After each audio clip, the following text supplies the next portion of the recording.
Hello Internet, she loves you. My name is Cody and this is the Christian News Show we do on Mondays, Wednesdays, and Fridays. If you want to help support the show, the best way you can do that is just tell your friends and family and everybody you know. Also, if you missed my last video and you're not aware, you can go to notofthisworld.com and use the coupon code ARMORCODY, capital A, capital C, and you can get some Not of This World gear if you want for 15% off. I don't really gain anything from it, it's literally my gift to you guys. And one more thing before we get into the news, I did want to point out that today's show is kind of lighter than normal. It's just that usually we get into some pretty heavy stuff, but today I know Israel and Gaza are at a ceasefire as of right now. And so I'd like to say that no news is probably good news in that part of the world, but I probably missed something because it just feels like there's something always going on in the Middle East that's concerning Christians as of right now. Hopefully I'm wrong, but from that we can go on to the first story of the day. So the first story of the day is something that I want to share with you guys called the Bible Project. Some of you may have already heard of it, but if you haven't and you love YouTube, then you need to go check this out. Pretty much what they're doing, they're taking the entire Bible and they are shortening it into little 5-minute videos. And so far the focus doesn't really seem to be on,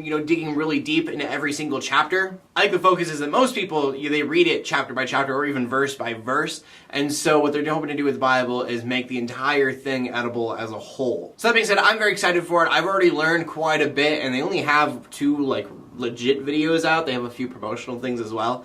But yeah, there's 2 videos so far. They're about 5 minutes long, and I've already learned so much. If you're a theologian, then maybe it won't help you as much, but for us normal people, it's really cool. And our next story is about a mobile app that caught my eye, and it's kind of interesting. The app is called Shut Up Devil, and it's supposed to shut the devil up. And if I'm completely honest about it, I'm a little disappointed that it doesn't just scream out, "The power of Christ compels you," and throw water out your phone. This is literally, I saw this news story, and in my head I was like, that's supposed to be what this does. But no, I did look into it a little bit, and it's actually pretty cool. It's based off an idea that I believe in, and that is that one of the devil's most efficient ways of getting to people is little whispers, or you may have heard, planting little seeds. If you don't mind me getting personal for a little bit, I know a good example for me would be like shame. To be more specific, I know for sure a good example is Christian music at work. I used to play Christian music all the time, and then I kind of stopped for a little bit, and it was because of something so small. Literally, it was 2 people over by the radio, and they laughed, and then I kind of thought in my head,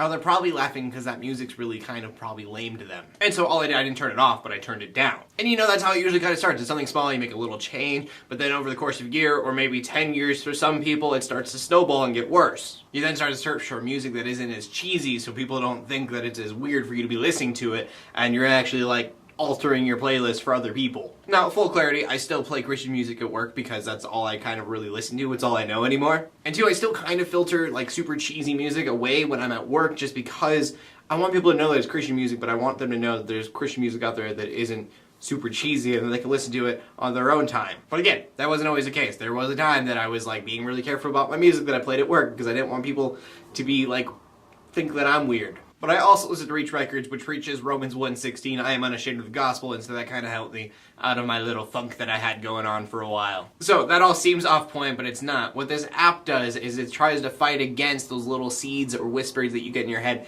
that start to snowball and give you fear or anxiety or whatever feelings that the devil is trying to push into you to make you fall. In the app, there's a bunch of different categories. You look in the category that is bothering you, and then you get a piece of scripture about it, what God says about how you're feeling. And then they have a piece that it says, say it back, say it to the devil, but just saying it in general to help you remind yourself to not be scared or not be anxious or whatever it is that you're dealing with. So yeah, I thought the app was pretty cool. It was a little hard for me to find on the Play Store on Android, but it's called Shut Up Devil. And someday it will probably shoot holy water out of your phone and say the power of Christ compels you.